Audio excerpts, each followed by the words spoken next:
All right, let's add some drivers to some of our parts here. So we want to add a driver to the linear spring. So let's come down here to our rigid body constraint for our linear spring. Come down to the z-axis, and we want to add driver. And the driver is going to be stiff. Or actually, yeah. Just do stiff. Allow execution. Oops. Edit driver. We want a single property. We're going to call it stiff. And we're going to target the controller. And we want to target spring stiff. Okay. So now we can control the looks like I may have named it wrong. Let's see. No, it's there. All right, let's see what happened here. Edit driver, update dependencies. Oh, it's not, okay, not the controller. We want the subframe. There we go. Okay. So no errors, everything looks good. And let's copy this driver and put it in the damping, because it's going to be basically the same, except we need to multiply it by the damp factor. So let's add that variable, damp factor, and we're going to target our subframe again and do spring damp factor.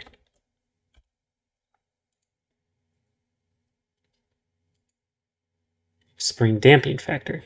Okay. There we go. All right, so that looks right. No errors, and we're good. All right, let's do the torsional spring. And to do the torsional spring, we can just copy this, both of these drivers. So let's go to our torsional spring. And we need angular.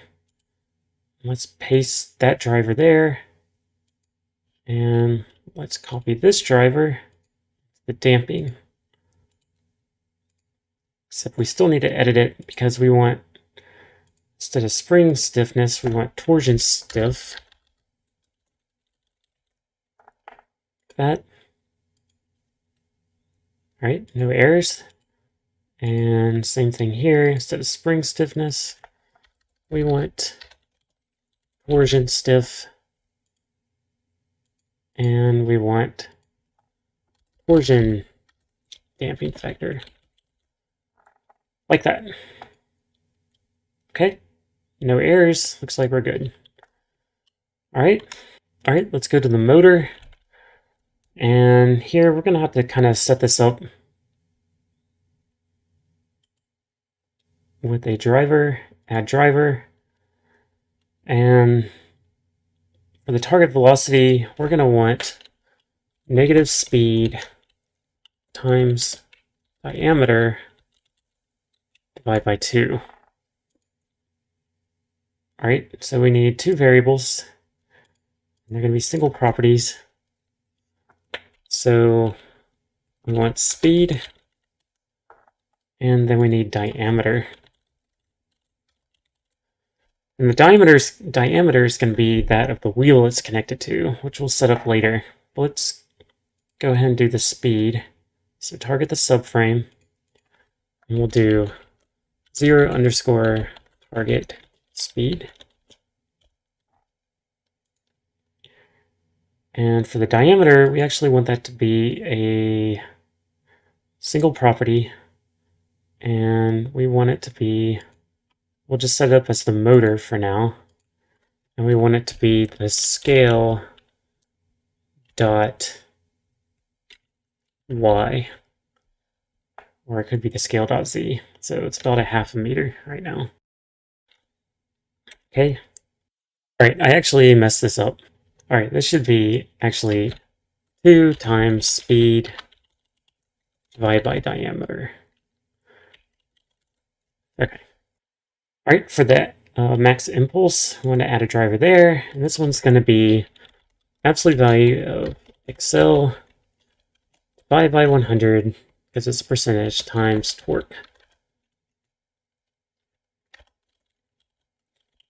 All right, So we need two variables here. One's going to be Excel, and we're going to target our subframe again, and it's going to be a single property, and it's going to be 0_Excel,